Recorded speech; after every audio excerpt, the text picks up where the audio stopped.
Welcome back to Coffee and Conversation. So, my Audie boy is in the kitchen. I think he's pretending to eat. I'm not sure he's actually doing it. I think he's humoring me and pretending to eat. Nevertheless, I appreciate his efforts. He has been pretty good lately. I did have a request from one of our viewers to show Audie in his new favorite chair.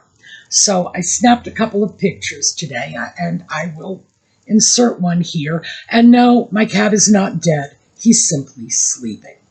And yes, I do keep a blanket on the chair just so Audie can do what he wants, and I don't have to worry about, too much cat hair. Well, I always have to worry about too much cat hair everywhere, but I don't have to worry about too much cat hair on the chair.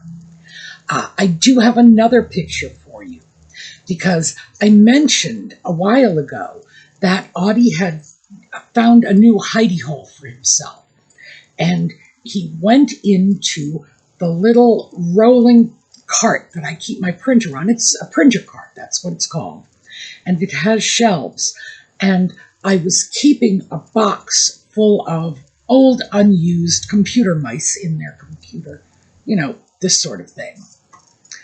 By the way, given the fact that this is a mouse, I firmly believe the plural should be mice, but I don't know if it is, just to be honest with you. All right, yes, you can come over.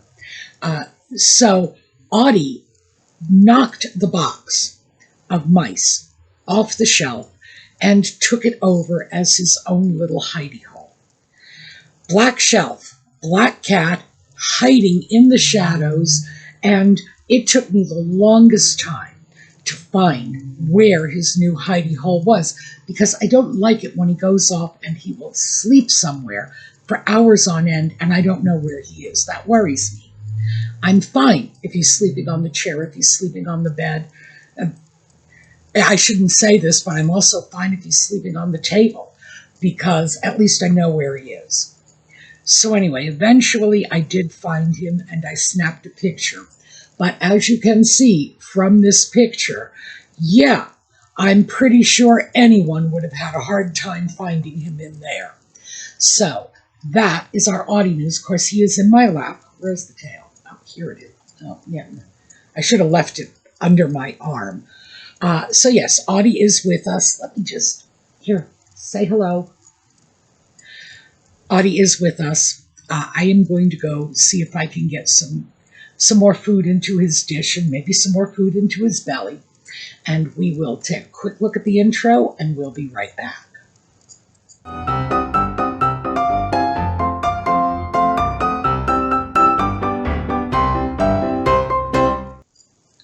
So I thought we would take on a fun topic today.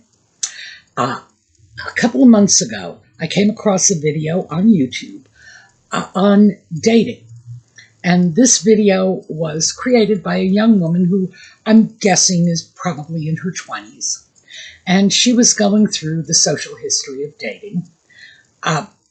Now, not to say that a young person can't be a social historian. Of course they can.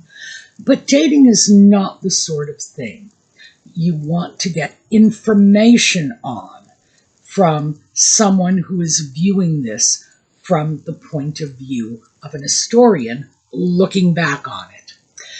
There's just too much that this girl had gotten too wrong. And I went from that video to looking at videos on modern dating. What's going on? What are young people facing today? And that is something that you can get on YouTube. You can also get more of it on TikTok, but still, everybody's on social media today, so we do have an opportunity to see what the issues are as told by the people living that experience. And see, this is where our 20-something social historian kind of screwed up, because it wasn't her lived experience. So her idea of dating is very limited. it reminded me of something that was probably largely based on the Prelinger Archives.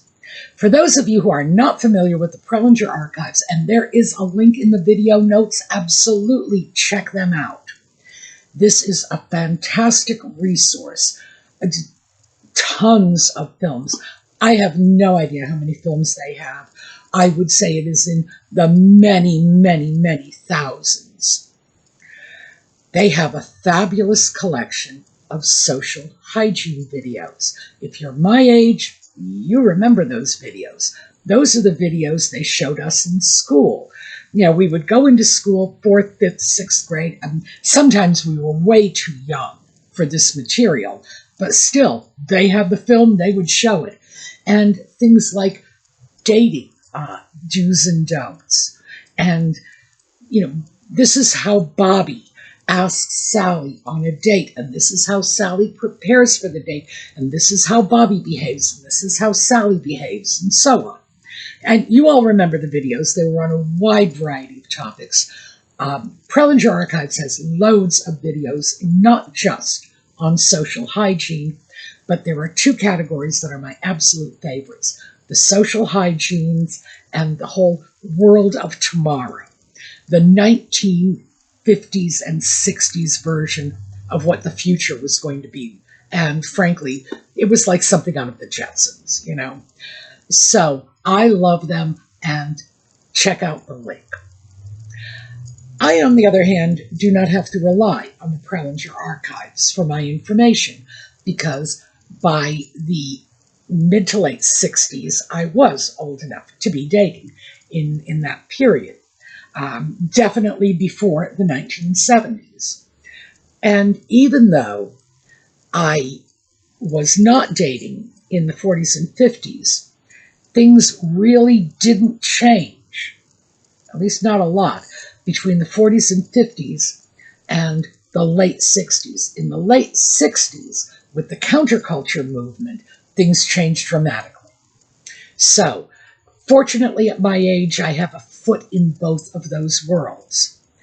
And the reason I do think it's important that younger people understand what dating was like in years gone by is because, from what I can tell from the young people talking about their dating experiences today, they are very confused. They are hopelessly confused.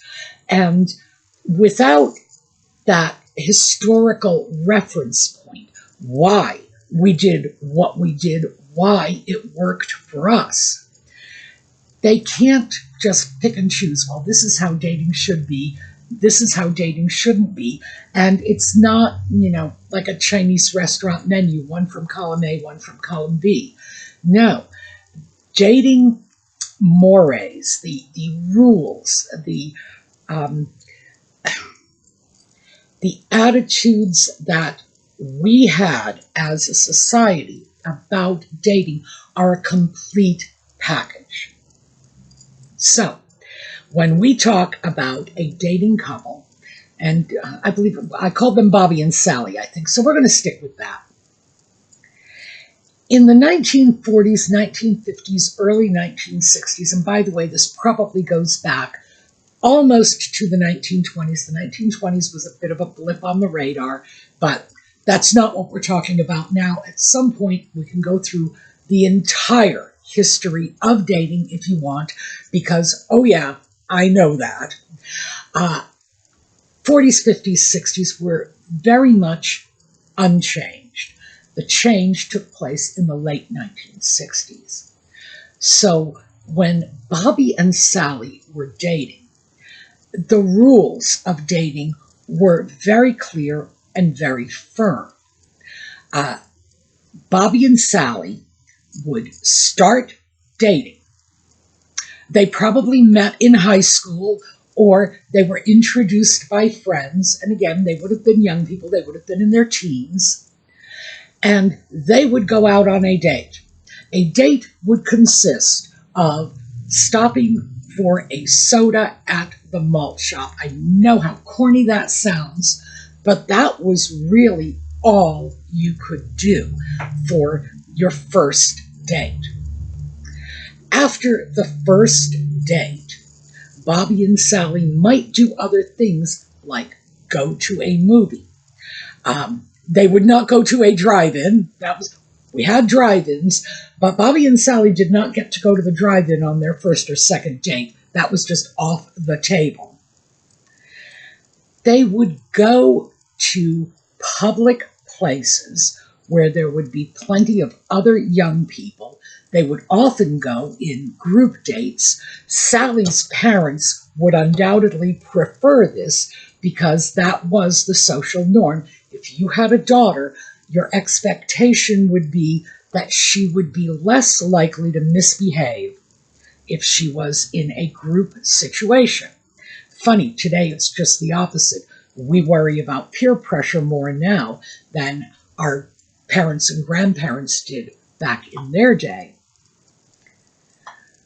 But it would be okay for both Bobby and Sally to date multiple people. In fact, it would be expected. If Bobby and Sally were only dating each other, Bobby's parents and Sally's parents would get a little worried that they might be getting a little too serious a little too soon. So that whole playing the field, asking different girls out, going out with different boys because they asked, and by the way, other than Sadie Hawkins' day dances, it was always the boy who asked the girl. And mind you, the boy would have a lot of ways of asking the girl. He didn't have to just go up to a strange girl. If he had a sister, the sister could. Sisters for boys in that generation were the best wingmen ever. Like your sister could cozy up to the girl you were interested in, feel her out. Gee, do your parents let you date? Well, what do you think the ideal date is? And then Bobby would just swoop on in and say, yes, let us go bowling, because that was the information his sister had secured for him. Bobby and Sally would have known each other, I think, is the fundamental point of all this. They would have been in school together. They would have lived in the same neighborhood. It's likely their parents might have socialized together. But in all likelihood, this would have been a dating situation that came out of friendship or at least acquaintance through school or through mutual friends. Today, it's no longer the case. So today we have a very different, how I met your mother scenario. For Bobby and Sally, it was going to be, we met in Sunday school when we were 5. We met in high school when we were in the same English class. We met in college, etc. But in fact, it was a very, very structured situation in some ways, but a very loose situation in others. Now, as I said, there was an expectation that young people, would date a broad range of other young people, that they would not simply go steady. That is something that, I guess in the 1980s, that changed. And that came as a surprise to me, because it seemed unusual to me that suddenly a monogamous relationship between kids of 15 or 16 years old was suddenly the norm. When you were going out with someone, it meant you were seeing them exclusively. In a previous generation, and this is up through the late 60s, going out with someone simply meant someone had asked you out and you agreed to go. No strings, no obligations, and keep in mind, going out on a date with someone was not expected to end in the bedroom. In fact, if it did end in the bedroom, the girl's reputation was ruined and the boy would have a hard time getting dates with decent girls. So there you go. It was just bad news. There was no expectation that dating would automatically end up in a sexual situation. So you could go out with a lot of different people, and the expectation is that you would. If there was someone in particular you liked, you might go steady with them, but that would be something that basically you would need parental consent for. Bobby would go home and tell his parents, well, I've been out with Sally 4 times so far this year, and I really like her, and I would like to give her my class ring, and I would like it if we would go steady. And Bobby's parents would either say yes or no, usually no, because in high school, going steady before you were maybe 17 was just considered to be begging for trouble. Remember, 50s, 60s, parents' goal was to make sure their children were respectably married before the grandkids came along. So they would go to great lengths to make sure children didn't have the opportunity to engage in inappropriate behaviors, and they would facilitate a more wholesome sort of dating. So Bobby's dad might be perfectly willing to drive them to an afternoon matinee rather than hand Bobby the car keys and let them go off in the evening. Meanwhile, Susie's parents, no, it wasn't Susie, it was Sally. I'm sorry. I've screwed up the names of my mythical characters here. Sally's parents were very likely to say no to a car date, period. So you had rules governing this. And what has happened subsequently is we go from that whole, father knows best dating model to the 1980s, when suddenly it became, couple pairing off. Large groups of kids who were friends would just sort of pair off into couples, and they would be going together. And in fact, they probably weren't even dating in any sense that Bobby and Sally would recognize, because they're not going out bowling together and they're not going off for a soda. They're just kids hanging out at the park or the mall or wherever the young people were hanging out in the 1980s, and they had just paired off together.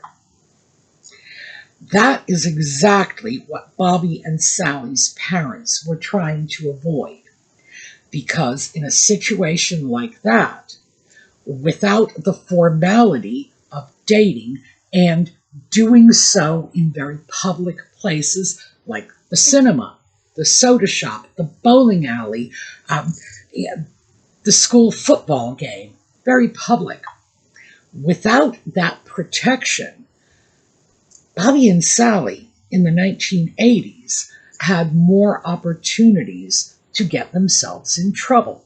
And again, this is what the parents are trying to avoid because of that whole, let's get them married off before we have the grandbabies thing. So, yes, I knew he'd be back. So, this started changing. And keep in mind, other things had been changing along with this, because the late 60s and the sexual revolution, and suddenly sleeping with someone you were not married to no longer carried the great stigma it had before. Having a child out of wedlock no longer carried the great stigma it had before. And these were changes that took place in a very short space of time, about 20 years. And from there, dating changed remarkably, just sort of fell into Netflix and chill being the standard date. But now things are shifting in another direction. Now young people, young women especially, are looking at dating in terms of a very elegant evening out experience. young women are saying that if they date someone, this young man had better be prepared to spend a boatload of money on them.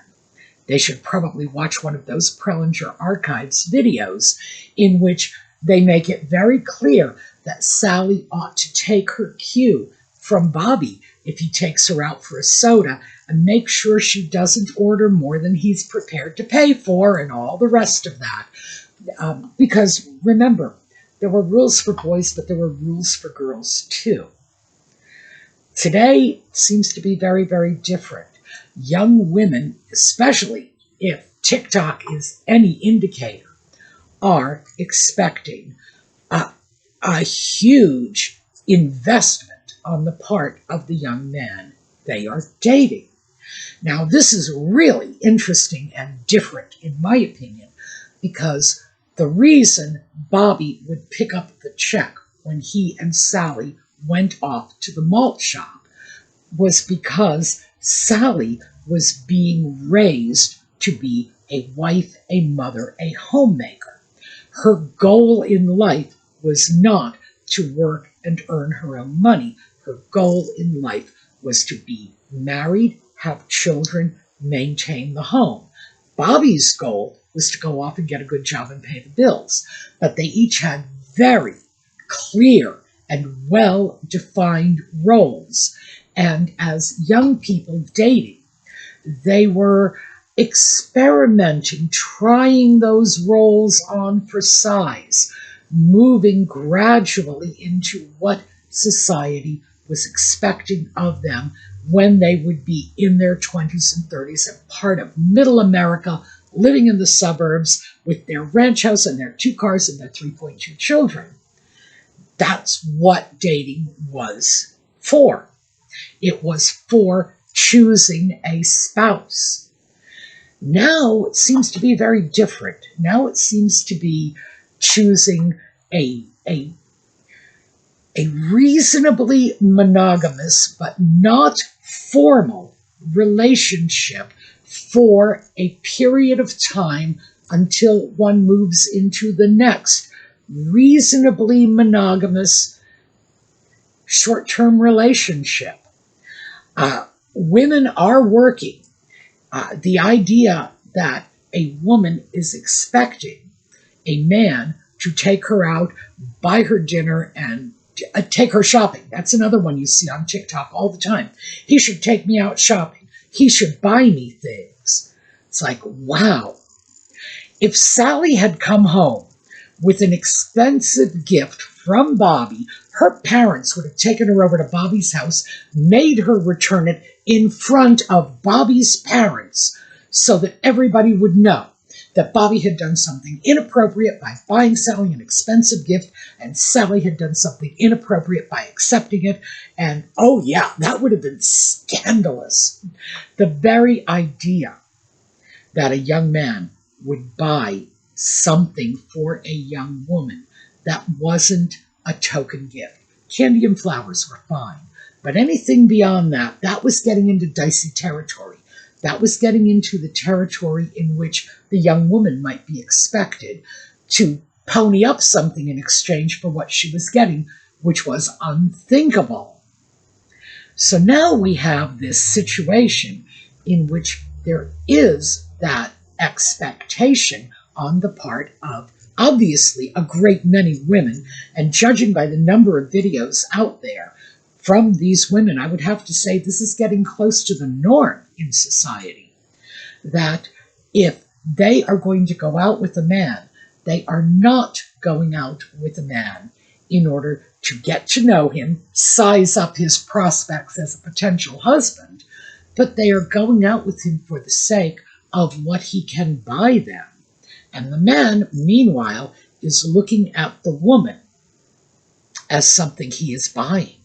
So he has expectations. So whereas Bobby and Sally, that malt shop date was never going to end up in the bedroom. Well, not if those kids knew what was good for them.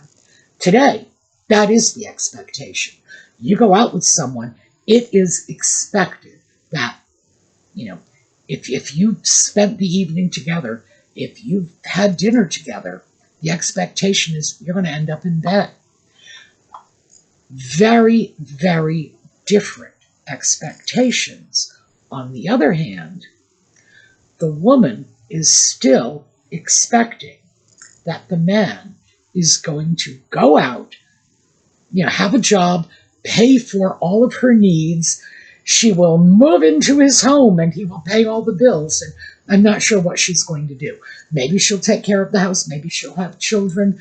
But there seems to be no expectation of anything beyond the pleasure of her company, which, in case you haven't figured it out, is a euphemism.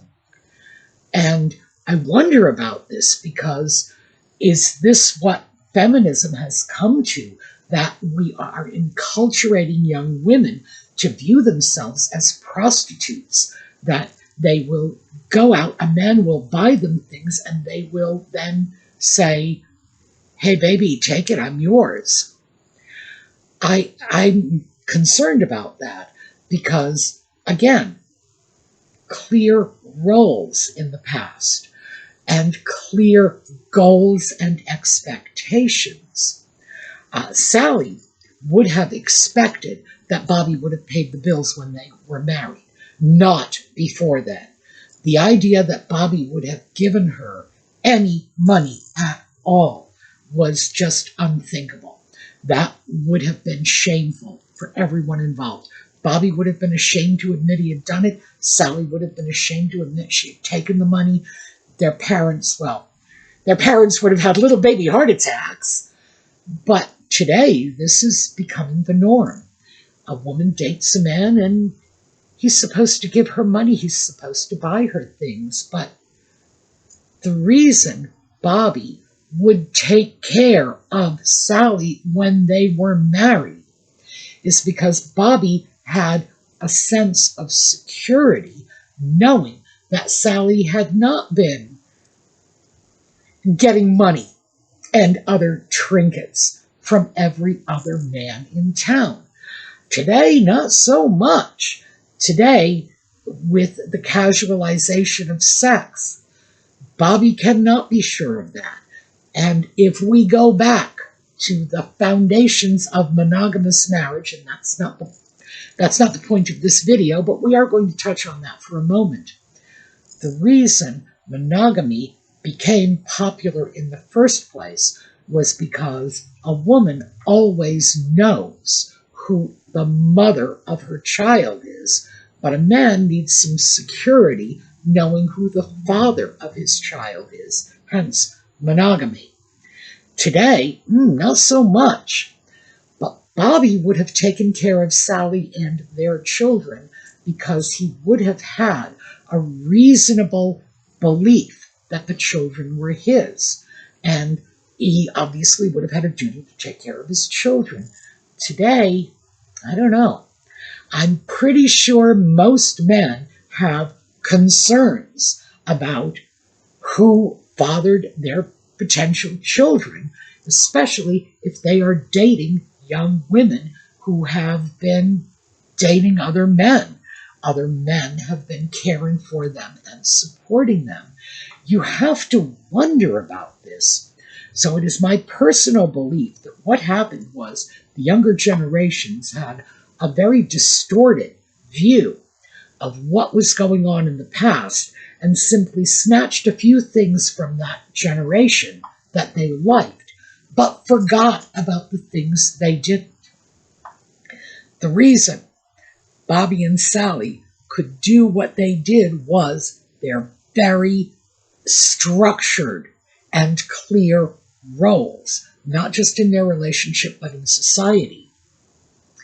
And today, expecting a man to just throw money at you, if you are not going to be, the innocent, virginal little thing Sally was, and, keeping yourself only unto him, it's kind of a big ask. So I look at this and I think, if we want to understand how things got where they are, and by the way, from what I can tell, from the videos from these young women on social media, nobody seems to be really happy where it is. People seem to be very upset with modern dating. The men are upset because they feel women are only after them for their money, and the women are upset because they can't find a man willing to marry them. It's like, hey, if marriage is your goal, then Sally from the 1950s really needs to be your role model, because it was her goal too, and she did it successfully. Just saying. So anyway, I really want to hear your thoughts on this. Do you think that things have changed too much? Do you think they're going in the wrong direction? Do you think we made mistakes in the late 60s when we started dropping the taboos on premarital sex? Did we screw up with that? Should we have been back to sort of that ancient primitive promiscuity that people were living in thousands of years ago? What's your take on this? Because quite frankly, I think that whatever is happening today, it's leaving a lot of people upset, unhappy, and confused. And that's on both sides of the fence. A lot of men, a lot of women are looking at this model and saying, yeah, I want all the goodies, but I don't want any of the liabilities. And you know, guys, that's just not how life works. All right, looking forward to hearing your take in the comments. And yes, the cat is back. All right, come on. Just let them see your little face. There you go. All right, so thank you for listening to my rant on dating etiquette. And do check out the Prelinger Archives, because there's something there for absolutely everyone. Oh, by the way, it's absolutely free. You just go in and you can watch their movies. You can download their movies. You can just have a blast. All right. Thanks for being with us. I hope to see you again next time. For those of you who join us for Just Chatting, it is 8 p.m. New York City time, and we have not changed our clocks back yet. So for our UK friends, what is that going to be? An hour earlier than it previously had been. We'll catch up next weekend when we set our clocks back too. All right. We're going to look at a slideshow on the way out. Have a terrific day.